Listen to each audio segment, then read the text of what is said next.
초대 예루살렘 교회, 그러면 너무나 아름다운 교회로 저희들에게 기억되고 있습니다. 성령의 충만함을 경험했고 담대하게 나가서 복음을 전파했고 한마음이 한뜻이 되었고 유무상통의 모습도 드러나는 너무너무 아름다운 공동체였습니다. 그렇지만 문제가 없는 교회는 아니었습니다.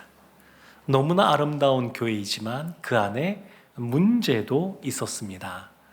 특별히 나눔과 관련하여서, 나눔을 실천한 것 관련하여서 성경은 너무나 아름다운 모범적인 바나바를 이야기하고 있습니다.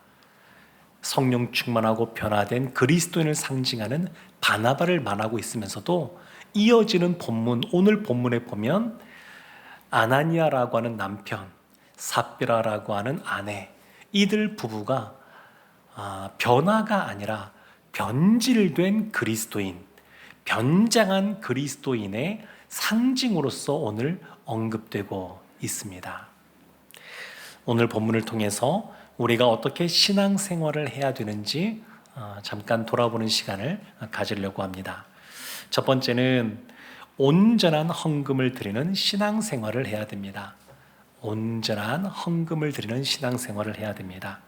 오늘 본문이 시작하는 1절과 2절 말씀 함께 다시 한번 보겠습니다.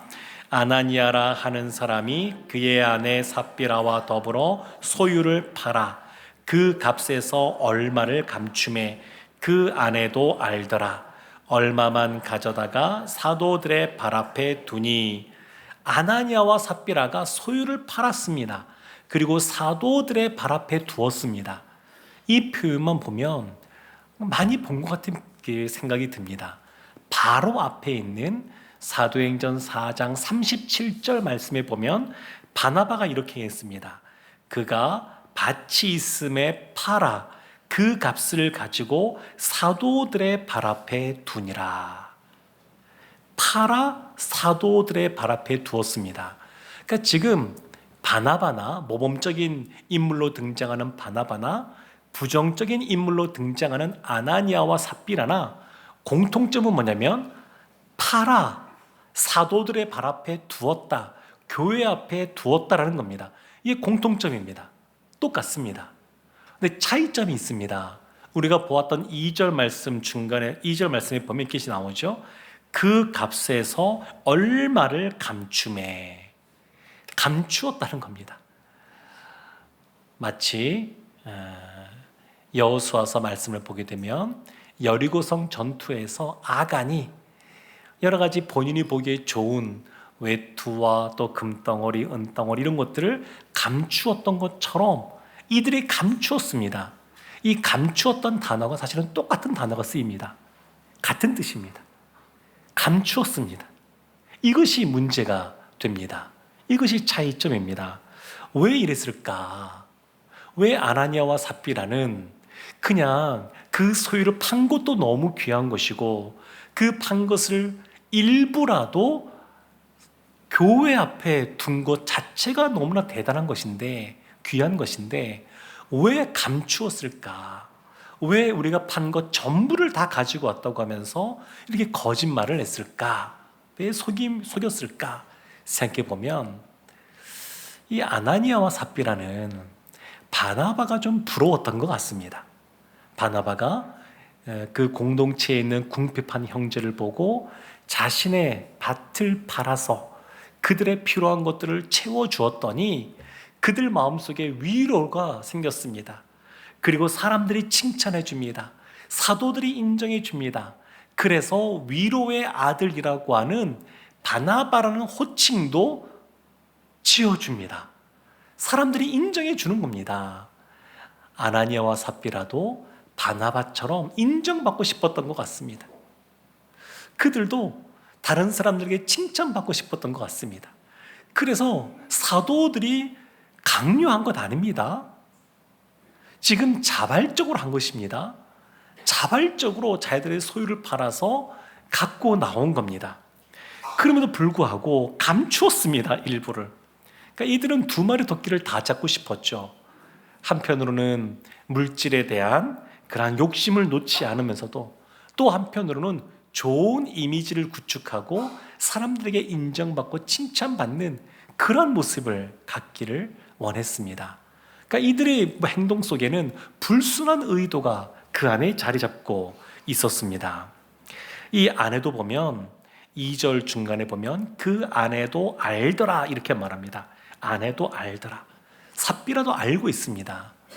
그러니까 부부가 어떠한 현상이나 어떤 사건을 해석할 때 같이 삶을 쭉 살다 보니까 비슷하게 해석하는 경우가 참 많습니다.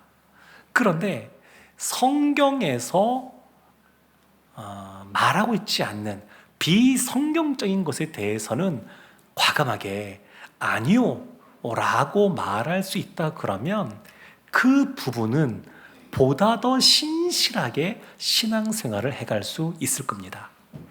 근데 지금 안타깝게도 아나니아의 이 감추는 행동을 그 아내인 삽비라가 다 알면서도 가만히 있습니다. 같이 동참하고 있습니다. 이 아나니아와 삽비라의 사건이 헌금과도 연결되어 있기 때문에 특별히 이번에 우리 이제 미래 비전 센터 관련해서 제가 말씀을 잠깐 드리려고 합니다. 이제 몇 주 후에 이제 작정하는 시간을 가지려고 합니다. 근데 저는 어떤 마음이 있냐면 교회 건축할 때 세상적인 관점으로 보면 돈으로 세우는 것 같지만 아니요, 그렇지 않습니다. 하나님의 나라는 믿음으로 세우는 겁니다. 그러니까 우리가 더 많은 물질을 주십시오, 재정을 주십시오 이렇게 기도하기보다 먼저 무엇을 구해야 되냐면 우리에게 더 큰 믿음을 주십시오 이렇게 기도해야 됩니다. 저는 요즘 몇 주 전부터 말씀을 나누기 전에 우리가 합심해서 기도할 때에 이 미래비전센터 건립과 관련된 그런 기도를 합니다. 성도님들 누구나 다 기도는 다 할 수 있습니다. 그리고 기도를 다 함께 하는 건 너무너무 중요한 겁니다. 그래서 기도하는 시간을 이 짧은 시간이지만 그런 시간들을 갖고 있는 겁니다. 그런데 이와 같이 기도는 누구나 다 할 수 있는데 헌금은 다 할 수 있으면 좋겠지만 그러기 어려운 분이 있을 수도 있습니다. 원래 헌금은 어떻게 하는 거냐면 하나님이 주신 것을 먼저 받아 누리고 하나님께서 주신 것을 다시 그 중에 일부를 하나님께 드리는 것이 헌금입니다.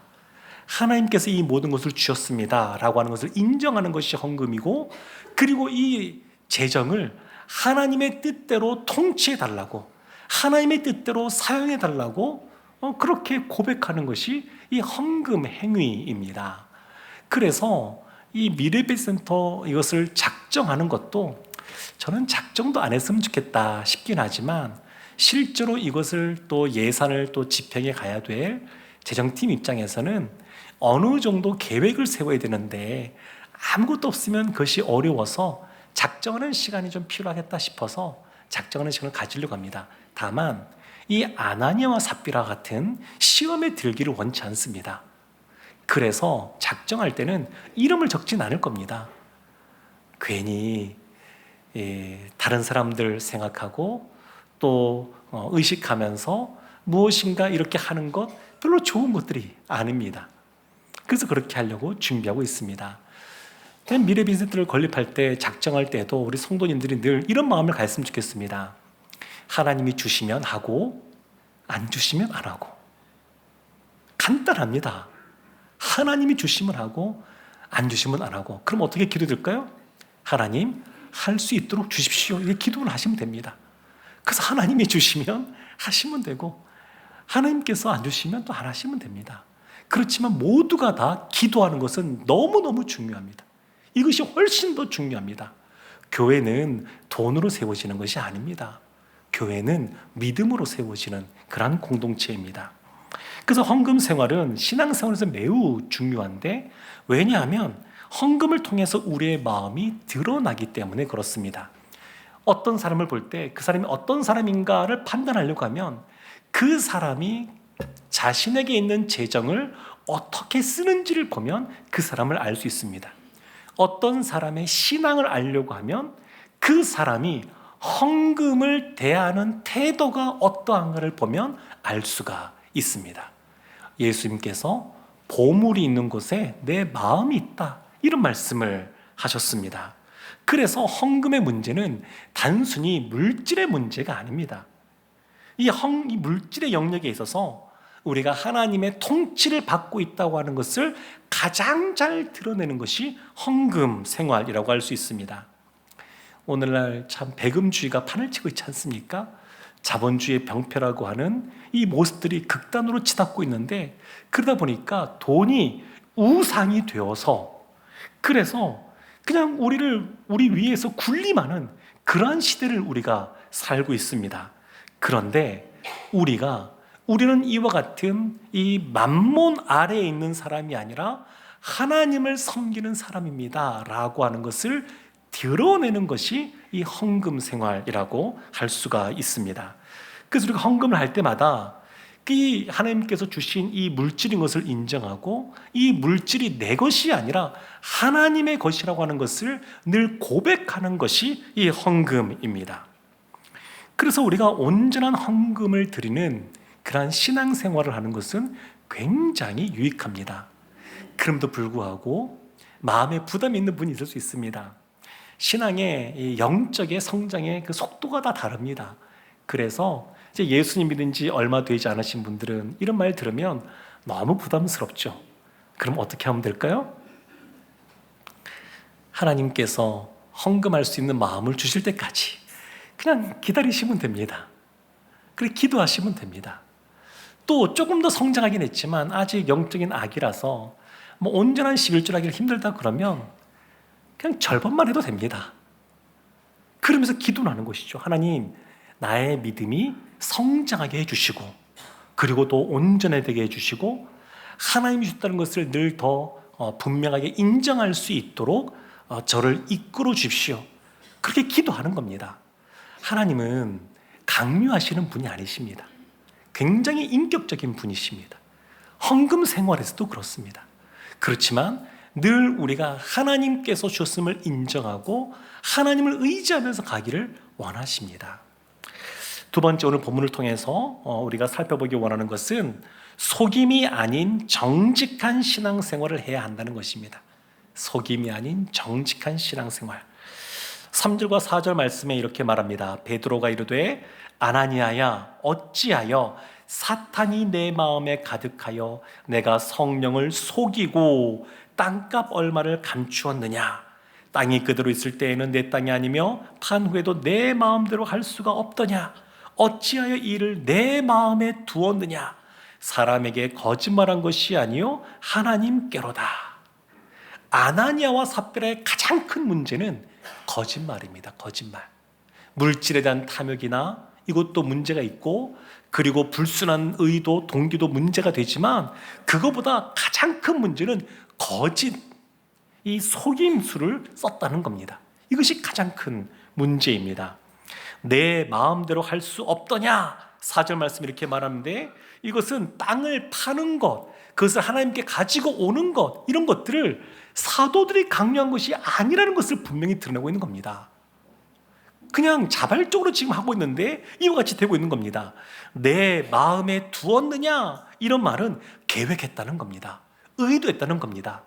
지금 일부를 감추고 사람들에게는, 사도들 앞에서는 모든 걸 가지고 왔습니다 라고 자신을 드러내고자 이것이 갑작스럽게 나타난 것이 아니라 의도했다라고 하는 것을 지금 말하고 있습니다.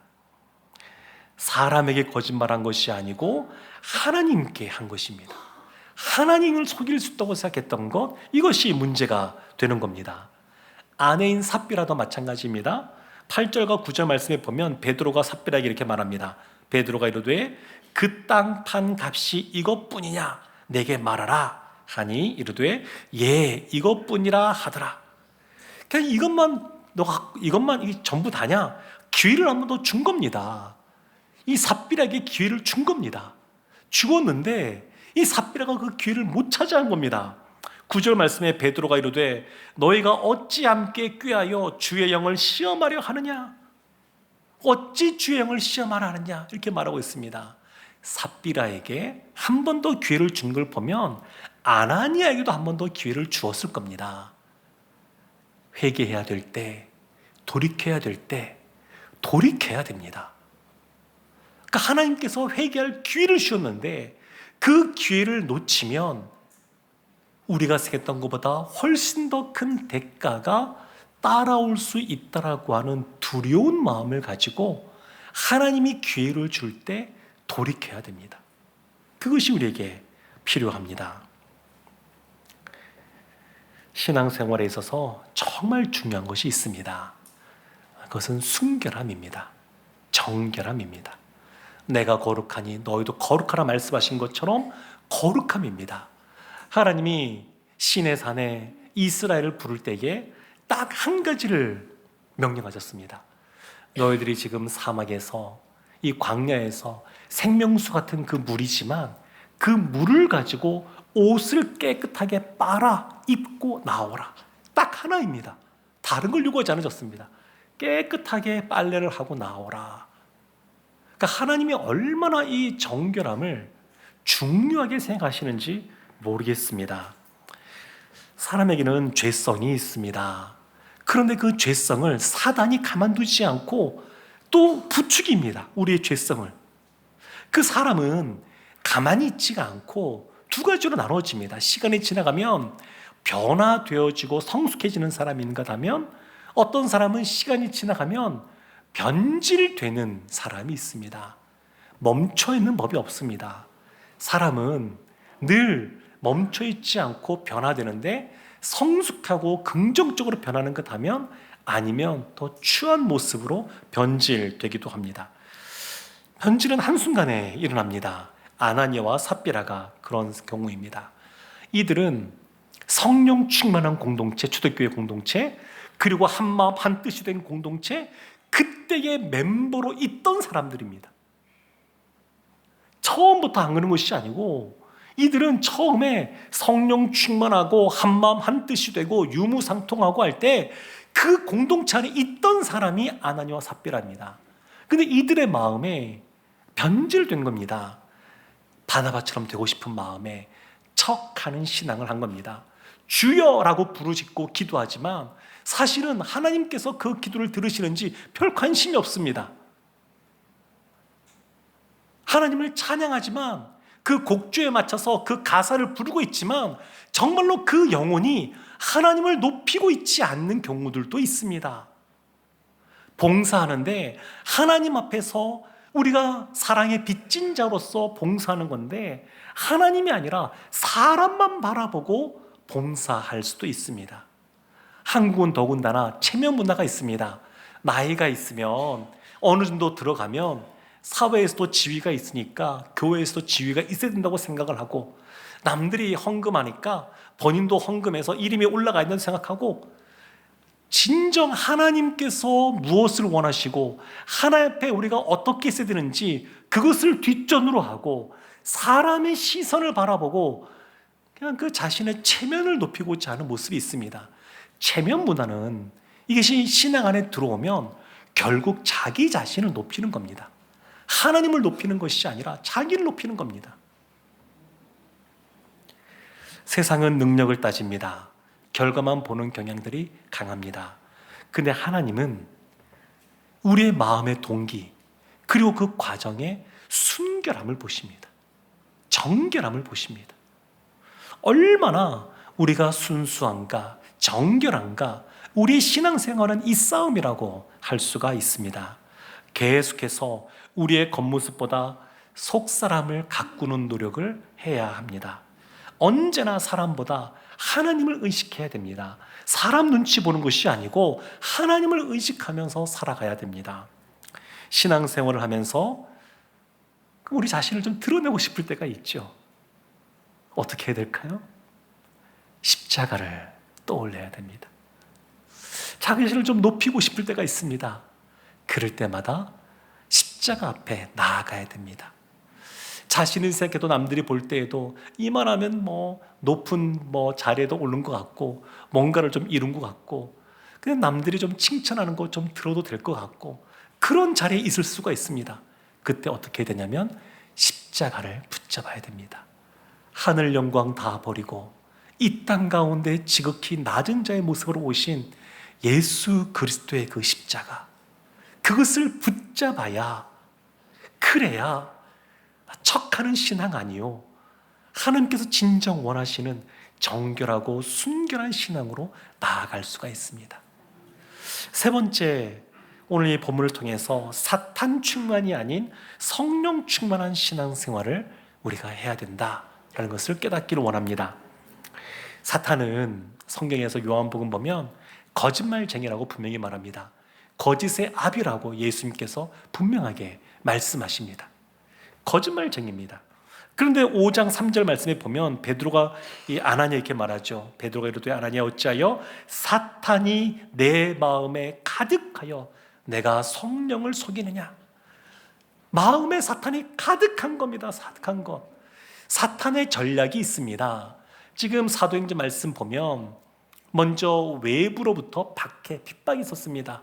베드로와 요한 사도가 복음 전하다가 그냥 붙잡혀 옥에 가두기도 하고 사내들인 공의 앞에 서기도 하고 신문도 받고, 그리고 이 예수를 다시 전하지 말라, 그러한 협박도 받습니다. 그런데 이와 같은 외부의 박해 속에서도 이들이 굴하지 않으니까 사단이 다른 전략을 쓰는데, 그것이 뭐냐면 내부 안에 분열시키고 부패시키는 겁니다. 정결함을 깨뜨리는 겁니다. 이것이 그의 전략입니다. 근데 보십시오. 이 내부에서도 보면 누가 봐도 저것은 나쁜 행동이야, 이런 걸로 깨뜨리는 것이 아닙니다. 누가 봐도 경건해 보이고 칭찬받을 만한 사역, 누가 보더라도 경건해 보이고 칭찬받을 만한 사람, 그 사람들을 통해서 이 사단이 정결함의 문제를 통해 그 공동체를 무너뜨리고 하고 있습니다. 겉으로 볼 때는 너무 좋아 보이죠. 소유를 팔아서 사도들 앞에 내려놓는 아나니아와 삽비라의 모습, 칭찬받아 마땅한 것 아니겠습니까? 그런데 그 안에 사단이 가득 차 있는 겁니다. 스스로 높아지고자 하는 그런 교만한 마음이 있는 겁니다. 이것이 그 공동체를 무너뜨릴 수가 있습니다. 이건 오늘날 교회도 마찬가지입니다. 초대교회만이 아니라 오늘날도 우리가 늘 주의해야 됩니다. 그러니까 참 겉의 모습을 보면 성령 충만하고 거룩한 것처럼 보이지만 그 안에는 사탄이 충만할 수도 있습니다. 그래서 늘 우리가 주의해야 됩니다. 깨어 있어야 됩니다. 베드로가 이것을 보면서 무슨 생각을 했을까요? 아나니아를 보면서 아마 본인의 생각이 떠오르지 않았을까 싶습니다. 본인의 예전 생각, 그 경험들, 예수님 앞에 그냥 잘못 말해가지고 예수님께서 사탄아 내 뒤로 물러가라, 베드로에게 그렇게 말씀하신 적이 있었습니다. 너가 내 앞길을 막는구나. 베드로는 예수님을 3번이나 부인하고 저주까지 했던 사람입니다. 베드로 입장에서 아나니아를 보면서 얼마나 안타깝겠습니까? 그래 다시 기회를 주는 것이죠. 너희가 정녕 이것이 다냐? 사랑하는 성도 여러분, 이 사건의 결말은 참 우리를 두렵게 하는 내용으로 결말이 지어지게 됩니다. 5장 5절 말씀이 이렇게 말합니다.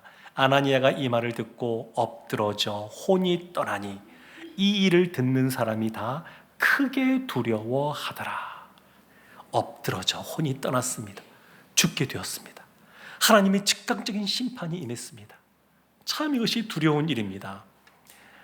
아간이 전리품을 감춘 이후에 그도 즉각적인 심판을 당하게 되었던 것처럼 아나니아도 그와 같은 심판을 지금 당하게 되었습니다. 본문 마지막인 10절과 11절 말씀이 이렇게 말합니다. 곧 그가 베드로의 발 앞에 엎드러져 혼이 떠나는지라 삽비라가 죽게 되었습니다. 11절 말씀에 보면 온 교회와 이 일을 듣는 사람들이 다 크게 두려워하니라. 두려워하였습니다. 왜 하나님이 이와 같이 심각하게 심판하셨을까? 이것이 이러한 일인가? 우리도 그렇게 보면 우리의 삶 속에서도 거짓되고 속임수를 쓰는 그런 일들도 있을 수 있지 않습니까? 모르겠습니다. 우리 성도님들은 다 모범생에서 그런 적 없을 수도 있습니다만 어렸을 때에 주일학교 이제 가서 헌금해야 되는데 부모님이 주신 헌금 가지고 가서 다 하는 게 아니라 조금 이렇게 빼돌리는 경우들 있으신지 모르겠습니다. 그럴 수도 있거든요. 그렇다 그러면 이 자리에 남아있을 사람 없습니다. 근데 왜 이렇게 심각하게 하나님이 이렇게 행하셨느냐? 지금 이것은 단순한 사건이 아닙니다. 아간이 범죄했을 때에도 하나님 말씀하신 약속의 땅에 들어가서 새로운 이제 그 하나님의 일을 할 수 하는 그러한 시기입니다. 지금 초대교회, 교회가 지금 새롭게 세워지고 있는 아주 중요한 시기입니다. 이때에 이와 같은 부패한 이 부정직하고 이 거짓된 이런 것들은 그 공동체를 와해시킬 수 있는 겁니다. 하나님이 지금 이 사건을 아나니아와 삽비라 개인의 사건으로 보고 있지 않습니다. 이 사건을 사단의 전략으로 보고 있습니다. 사단이 주님의 교회를 무너뜨리고자 하는 그러한 전략으로 보고 있기에 조금의 이와 같은 그런 그 불결함에 대하여, 부정직함에 대하여, 속이는 것에 대하여 이것을 용납하지 않으시는 겁니다. 지금 초대교회는 오늘날과 달리 여러 가지 외부의 압력과 박해와 핍박이 거센 그러한 상황 속에 놓여져 있습니다. 근데 그 안에 만약에 생각해 보십시오. 아나니와 삽비라가 사람들에게 칭찬받고 바나바처럼 영향력이 있는 그 교회의 리더가 되었다고 생각해 보십시오. 외부의 박해 속에서 그 교회가 어떻게 존재하게 되었을까요? 아마 와해되고 말았을 겁니다. 하나님은 지금 이 사건을 아주 심각하게 바라보고 계십니다. 그리고 교회는 어떠해야 되는지를 우리에게 알려주고 있습니다. 교회는 그 무엇보다 중요한 것은 정결함을 유지하는 겁니다. 정결해야 됩니다. 하나님께서 우리와의 관계 속에서 조금의 거리낌도 없도록 우리가 늘 하나님 앞에 거룩하게, 순결하게, 정결하게 나아가서 하나님께서 원하시는, 하나님께서 기뻐하시는 일들을 감당하고 이 일들이 하나님께 영광이 되는 그러한 은혜가 있기를 주님의 이름으로 축원합니다. 아멘.